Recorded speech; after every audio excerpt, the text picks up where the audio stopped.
السلام عليكم ورحمة الله وبركاته. الحمد لله رب العالمين والصلاة والسلام على أشرف الأنبياء والمرسلين وعلى آله وصحبه ومن تبعهم بإحسان إلى يوم الدين أما بعد.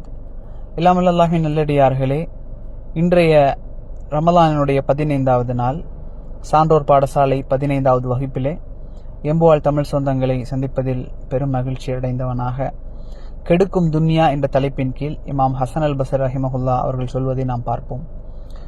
இமாம் ஹசன் அல் பஸ்ரி ரஹிமஹுல்லா கூறுவதை தான் கேட்டதாக ஹிஷாம் ரஹிமஹுல்லா அவர்கள் அறிவிக்கிறார்கள்.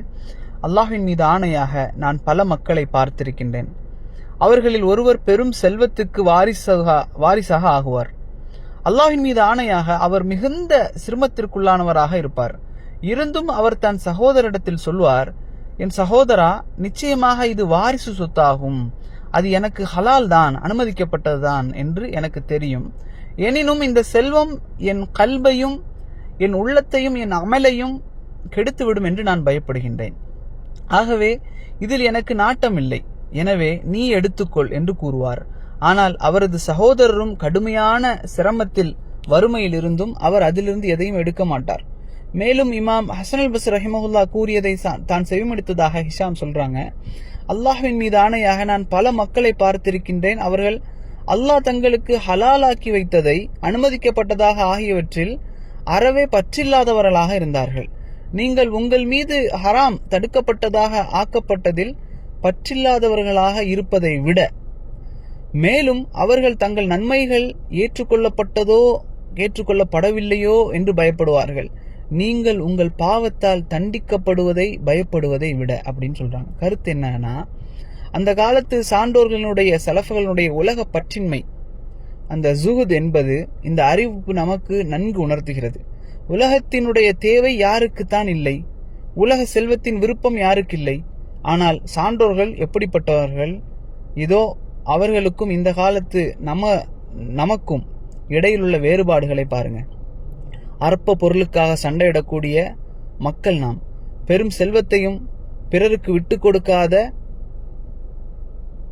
ஒரு மக்களாக இருக்கக்கூடிய நாம் அன்றைக்கு அந்த பெரும் செல்வத்தை பிறருக்கு விட்டு கொடுக்கக்கூடிய சலஃபுகள் இருந்தார்கள், முன்னோர்கள் இருந்தார்கள். தான் செல்வந்தனாக இருந்தாலும் தன் சகோதரன் ஏழையாக இருக்க தன் சகோதரனுக்கு கிடைக்க வேண்டிய சொத்துக்களையும் செல்வங்களையும் அவனுக்கு கொடுக்க மறுக்கின்ற இந்த காலத்து மக்கள் எங்கே? தான் வறுமையிலிருந்தும் தனது சொத்துக்களை எல்லாம் தனது சகோதரருக்கு மனமுவந்து விட்டு கொடுக்கக்கூடிய மாண்புடைய சான்றோர்கள் எங்கே இருக்கிறாங்க? ஹராமான செல்வத்தை எல்லாம் அள்ளி அனுபவிக்க துடிக்கக்கூடிய இந்த காலத்து மக்களாகிய நாம் எங்கே? ஹலாலான செல்வத்தை கூட தனக்கு வேண்டாம் என்று சகோதரனுக்கு விட்டு கொடுக்கக்கூடிய அந்த செலஃபுகள் எங்கே? உள்ளம் கெட்டால் என்ன, அமல் கெட்டால் என்ன, எதை பற்றியும் கவலைப்படாத நாம் எங்கே? சிறு கரை கூட உள்ளத்தில் வந்துவிடக்கூடாது, உள்ளத்தை பாதுகாக்க வேண்டும் என்று அஞ்சிய அந்த சான்றோர்கள் எங்கே? செல்வம் எப்படியாவது கிடைக்க வேண்டும் என்று அலையக்கூடிய நாம் எங்கே? ஹலாலான முறையில் செல்வம் வந்தாலும் அது வேண்டாம் என்று ஓடி ஒதுங்கிய அந்த சான்றோர்கள் எங்கே? பிறரினுடைய செல்வத்தை அபகரிக்க முயற்சி செய்யக்கூடிய நாம் இங்கு இருக்கின்றோம். பிறர் மனமோந்து கொடுத்தாலும் வேண்டாம் என்று சொன்ன சான்றோர்கள் அங்கிருந்தார்கள். செல்வ செழிப்பில் இருந்து கொண்டு இன்னும் வேண்டும் இன்னும் வேண்டும் என்று பேராசை பிடித்த இந்த காலத்து மக்களாகிய நாங்கள் வறுமையிலும் பசிப்பட்டினியிலும் நெருக்கடியான வாழ்க்கையிலும் போதும் என்ற மனம் படைத்த அந்த சான்றோர்கள் அப்படி வாழ்ந்தார்கள். ஹராமை விட்டு விலகி இருக்கின்றோம் என்று பலர் பெருமையாக பீத்தி கொண்டு சொல்வதை நாம் பார்க்கலாம். இன்று இதில் என்ன பெருமை இருக்கின்றது? அவர்கள் ஹராமிலிருந்து விலகித்தானே இருக்க வேண்டும். முஸ்லிமாக இருந்தால் ஹராமிலிருந்து விலகித்தான் இருக்க வேண்டும். அவர் எப்படி அதன் பக்கம் நெருங்குவார்? ஒரு முஸ்லிம் எப்படி ஹராமை செய்ய முடியும்? நமது சான்றோர்களோ மறுமையினுடைய பயத்தினால், விசாரணையினுடைய அச்சத்தினால பல ஹலாலான இன்பங்களை கூட விட்டு விலகி இருந்தார்கள். மறுமையின் கேள்வி கணக்கை பயந்து அனுமதிக்கப்பட்ட சுகங்களை கூட, வசதிகளை கூட தவிர்த்து வாழ்ந்தார்கள்.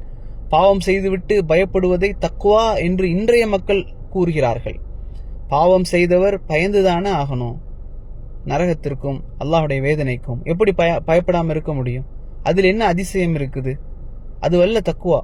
நமது சான்றோர்கள் பாவமே செய்யாமல் வாழ்ந்தார்கள், நன்மைகள் செய்து பயந்தார்கள். தான் செய்த நன்மை சரியாக இருக்கின்றதா? அதில் இஹ்லாஸ், முகஸ்துதி கலந்து விட்டதா? அந்த நன்மையை சரியாக செய்தோமா? ஒழுக்கங்களை பேணி செய்தோமா? அல்லாஹ் விரும்பக்கூடிய முறையில் நாம் செய்தோமா? சுன்னத்தை பேணி செய்தோமா, இந்த நன்மை அல்லாஹ் அங்கீகரித்தானா இல்லையா, இப்படி அவர்களுடைய பயம் இருந்தது. அந்த சான்றோர்கள் எங்கே, நாம் எங்கே? அவர்கள்தான், அவர்களுக்கு சமம் அவர்கள்தான்.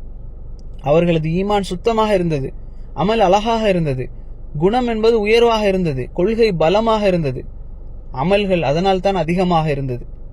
தக்குவா, அல்லாஹ்வை குறித்த பயம் அதிகமாக இருந்தது. மறுமையினுடைய கவலை அவர்களை மேலோங்கி வைத்திருந்தது. இன்று நமது நிலை என்ன? நாம் ஏன் நமது சான்றோர்களுடைய அடிச்சுவடுகளை பின்பற்றுவதில்லை? நமக்கு என்ன நேர்ந்தது அப்படிங்கிறத நாம சிந்திக்கணும்.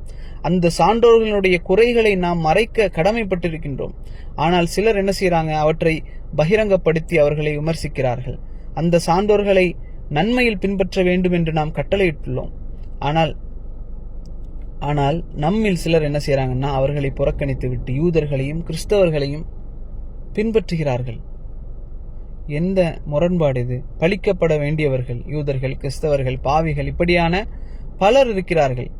அவர்கள் போற்றப்படுகிறார்கள். போற்றப்பட வேண்டியவர்கள் சஹாபாக்கள், தாபியீன்கள், தபாத்தாபியீன்கள், இமாம்கள், நல்ல அறிஞர்கள், அழைப்பாளர்கள், இப்படியாக பலர் தூற்றப்படுகிறார்கள். சஹாபாக்கள் நபியை நேசித்தார்கள், எனவே நபியை போன்று வாழ்ந்தார்கள், நபியை பின்பற்றினார்கள். சஹாபாக்கள் நபியை நேசித்ததனால் அவர்களை பின்பற்றினார்கள்.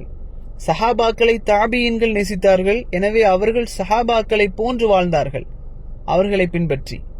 இன்று யூதர்களையும் கிறிஸ்தவர்களையும் பாவிகளையும் நடிகர் நடிகைகளையும் விளையாட்டு வீரர்களையும் வீணாக சிரித்து கொண்டு நடக்கக்கூடியவர்களையும் பலர் நேசிக்கிறார்கள், எனவே அவர்களை பின்பற்றுகிறார்கள்.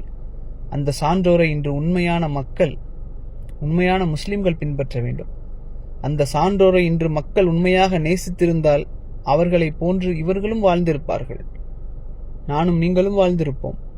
யா அல்லாஹ், நீ விரும்பக்கூடியவர்களுடைய வாழ்க்கை எங்களுக்கு தா. நீ நேசித்தவர்களுடைய பாதை எங்களுக்கு காட்டி தருவாயாக. நீ திருப்தி அடைந்தவர்களுடைய வழியில் எங்களை செலுத்துவாயாக. நீ ஏற்றுக்கொண்டவர்களுடைய பண்பை எங்களுக்கு கொடுப்பாயாக. நீ தேர்ந்தெடுத்தவர்களுடைய தூய்மை எங்களுக்கு தாயா அல்லாஹ்.